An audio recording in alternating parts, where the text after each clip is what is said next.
हुए टैक्स के पैसे से आप उत्तर प्रदेश के का जो विकास है वो दिल्ली के अंदर चमकाएंगे। दिल्ली के अंदर आप कौन सी जो है मतलब प्रचार करने का काम करेंगे भाई? क्यों दिल्ली लाए हैं? और आपने देखा होगा उत्तर प्रदेश को, आप कह रहे हैं उत्तर प्रदेश में दोबारा से सरकार बना रहे हैं, वो पेपर तक नहीं दिला सकते, पेपर तक लीक हो जाते हैं, तो उस सरकार को कैसे आप वो प्रदेश संभाल सकते हैं? क्या प्रदेश संभाल सकते हैं? आपने जिस तरह अगर यहाँ पे 300 पार कह दिया तो क्या यहाँ कोई तबाही थोड़ी आ गई? ये तो जनता बताएगी। लेकिन आप खुशी मनाने अपने घर क्यों नहीं जा रहे हैं, फिर यहाँ क्यों बैठे हुए हैं?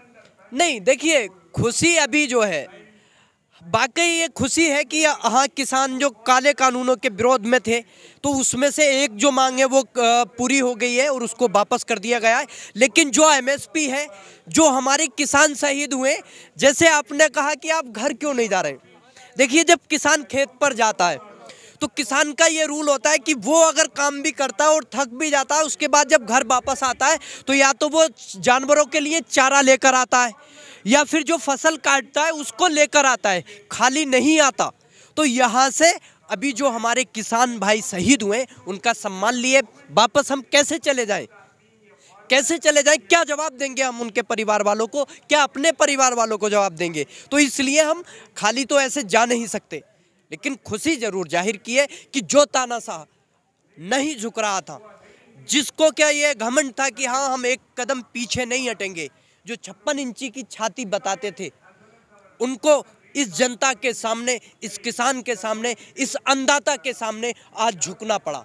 और वो उन्होंने जो है माना कि हाँ ये कानून हम समझा नहीं पाए और इन कानूनों को वापस लेते हैं। लेकिन उनके लिए ये मात्र 3 मिनट का कार्यकाल था, उन्होंने ये कह दिया, देशवासियों से माफ़ी मांग ली। लेकिन इन किसानों के लिए 1 साल का कार्यकाल था, किसी के लिए अपने पति की ज़िंदगी का सवाल था, किसी बाप के लिए अपने बेटे की ज़िंदगी का सवाल था, क्योंकि उनकी ज़िंदगी यहाँ रहते इस संघर्ष को करते चली गई। वो उनसे नहीं, धक्का है कि अभी आप लोग वापस नहीं जा रहे हैं।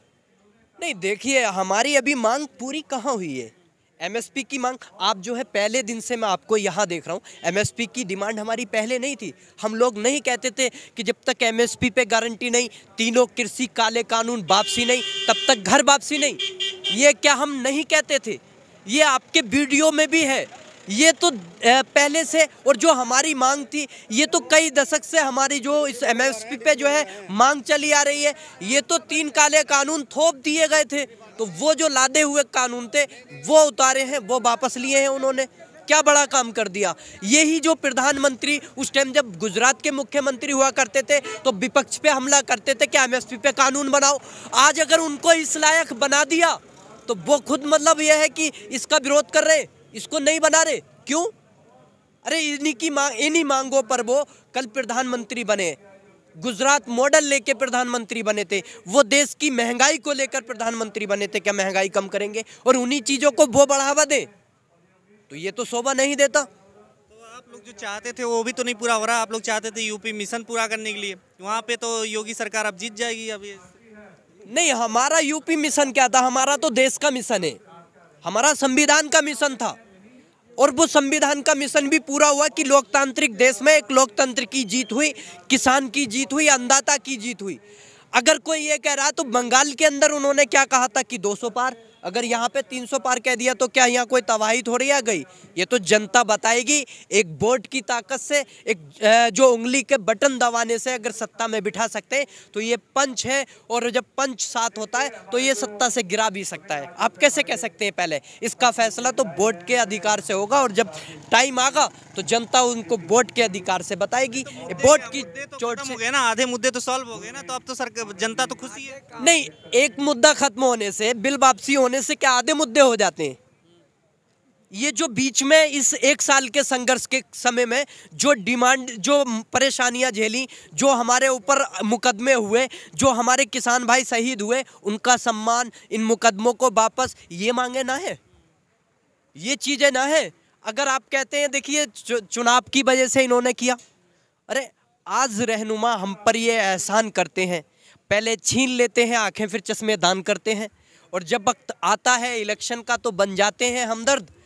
जब वक्त आता है इलेक्शन का तो बन जाते हैं हमदर्द, और सरकार बनने के बाद हमारा ही कत्लेआम करते हैं। तो ये जनता समझ चुकी है कि फिर बाद में अगर इनको सरकार में बना दिया गया तो फिर ये हमारा कत्लेआम करेंगे, फिर हम पे तानाशाही करेंगे। तो ये तानाशाही जो कर रहे थे, इनको जनता ने जो है उजागर किया, इस किसान ने उजागर किया, देश के सामने लाए हैं। और आपने देखा होगा उत्तर प्रदेश को, आप कह रहे हैं उत्तर प्रदेश में दोबारा से सरकार बना रहे हैं, वो पेपर तक नहीं दिला सकते, पेपर तक लीक हो जाते हैं। तो उस सरकार को कैसे आप वो प्रदेश संभाल सकते हैं? क्या प्रदेश संभाल सकते हैं? आपने जिस तरह से पीछे घटनाएं देखे, 4-4 मर्डर एक घर में हो जाते हैं, उनको मार दिया जाता है, और जो थाने के अंदर खुद प्रशासन मार देता है, जो रक्षक होता है वही भक्षक बन जाता है। उसकी आप लॉ एंड ऑर्डर इतना ठीक है। वो तो कह रहे हैं कि हम जो है उसके खिलाफ बहुत सख्त एक्शन लेने वाले हैं, जो यूपी टेट में शामिल हैं, और बहुत लोगों की गिरफ्तारी भी होगी। नहीं, जो आप अगर चांटा किसी के लग जाता तो वो वापस तो आता नहीं है, जो धब्बे लग गए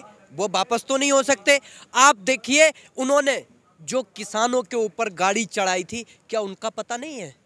उनकी पुष्टि नहीं हुई, उनको जेल में है, लेकिन क्या हुआ? अभी क्या कार्रवाई हुई, क्या एक्शन हुआ? आप देखिए, प्रधानमंत्री के बगल में जो अजय मिश्रा टेनी खड़े हो जाते हैं, जो केंद्रीय राज्य गृह मंत्री हैं, उनको बर्खास्त अगर आज तक नहीं करते हैं, और वो कहते हैं कि हम किसानों से माफ़ी मांगते हैं। किसानों से अगर माफ़ी मांगनी थी तो उनसे मांगते, जो शहीद हुए हैं उनके परिवार वालों से माफ़ी मांगते और उनको बर्खास्त करते। जो लखीमपुर खीरी की घटना थी, उसके बाद में लखनऊ आते हैं, और लखनऊ में आके जो है वो भाषण दे के चले जाते हैं, मतलब उत्तम प्रदेश बता के चले जाते हैं, विकास बता के समझा के चले जाते हैं। लेकिन जो वहाँ से जो है मात्र 80 किलोमीटर दूरी या 50 किलोमीटर की दूरी पे जो लखीमपुर की घटना हुई थी, उनसे संवेदना व्यक्त नहीं करते हैं, उनके लिए एक भी खेत प्रकट नहीं करते हैं। तो क्या है ये? मिश्रा जी शामिल हो रहे हैं ना चुनावी रैलियों में, तो संवेदना के लिए। हाँ, वही तो चीज़ है। अब यही तो जनता देख रही है कि जो कातिल है उनको जो है साथ में लेकर अगर ये चलेंगे तो कैसे इंसाफ करेंगे। ये जनता समझ चुकी है, जनता जानती है। जो इनके वादे रहे उत्तर प्रदेश के, आपने क्या कहा कि लाखों, मतलब ये है कि 4.5 लाख लोगों को रोजगार। अभी परसों की आपने वीडियो देखी होगी, किस तरह से लोग, शिक्षक भी जो है मतलब रोड पे जो है लेटे पड़े रातों को।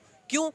कि उनको जो है मतलब उनका अधिकार नहीं मिल रहा। तो ये सारी चीज़ें इन्होंने वादे जो किए हैं, तुम्हारी फाइलों में गाँवों का मौसम गुलाबी है, और ये आंकड़े झूठे हैं, दावा किताबी है। आप दावे कर रहे हैं दिल्ली के अंदर, काम है उत्तर प्रदेश का। उत्तर प्रदेश की जनता के खून पसीने से कमाए हुए टैक्स के पैसे से आप उत्तर प्रदेश का जो विकास है वो दिल्ली के अंदर चमकाएंगे। दिल्ली के अंदर आप कौन सी जो है मतलब प्रचार करने का काम करेंगे भाई? क्यों? दिल्ली के अंदर आप उत्तर प्रदेश का प्रचार करके क्या जीत जाएंगे? उत्तर प्रदेश की जनता वोट देगी। उत्तर प्रदेश की जनता आपको समझ चुकी है, जान चुकी है, और वो अब जो है इनको जो है इनके बहकावे में, इनके जुमलों में नहीं आने वाली है। तो यूपी का जो मुद्दा है, जैसे टेट का मुद्दा है, तमाम मुद्दे ऐसे आ रहे हैं, तो इसका क्या लगता है कि सरकार के ऊपर कुछ असर पड़ेगा इसका? देखिए, क्यों नहीं असर पड़ेगा? ये शिक्षा जो है बंद कर रहे हैं, शिक्षा की बात नहीं करते, और जो अगर पेपर होते भी हैं तो पेपर जो है लीक हो जाते हैं, वो उन्हें उठा दिया जाता है कि हाँ अब जो है अगली भी तो होते थे लीक। अब नहीं, इस तरह से लीक कब हुआ? और आप ये देखिए, जो ये वादे करते हैं, अगर आप पीछे में अभी जंतर मंतर गया था तो वहाँ पर जो है केवल 2018 से SSC GD के लोग बैठे हुए, वो जो है उसके लिए भटक रहे हैं कि उनको जो है ज्वाइनिंग नहीं मिल पा रही, सारी चीज़ें क्लियर होने के बाद भी। तो ये केवल 60,000 मात्र वो केंद्र की सरकार वादा करती है कि हाँ 2 करोड़ रोजगार देंगे पर ईयर। तो वो केंद्र से, पूरे स्टेट से, गुजरात से, छत्तीसगढ़ से, आसम से, बंगाल से और उत्तर प्रदेश से आए हुए वहाँ पे लोग थे। अब UPSC के लोग बैठे हुए थे परसों। तो ये चीज़ें चल रही हैं। ये तो ना तो शिक्षा दे पाए हैं, ना स्वास्थ्य कर पाए। आपने देखा कोविड-19 में कि जो राम राज्य की बात करते थे, उसी राम राज्य में लहसुल्लाह से तहरीर नदी के अंदर अंतिम संस्कार नहीं कर पाए। तो ये सारी चीज़ें उन्होंने देखी है। इन्होंने राम मंदिर का मुद्दा उठाया था, तो राम के नाम पे भी इन्होंने चंदा किस तरह से आपने देखा कि वो हजम किया। उसके बाद में जो ज़मीन का जो घपला किया, 2 करोड़ की जो 18.5 करोड़ में। तो ये सारी चीज़ें हैं। राम के नाम की खूब मचाई लूट, और 3 मोदी भाग गए, चौथा बोले झूठ। तो ये झूठ बोलने वाले लोग हैं, जुमले पे जीवित सरकार है। खबरों में बने रहने के लिए फोरम 4 को सब्सक्राइब करें और नोटिफिकेशन पाने के लिए बेल आइकन दबाएं।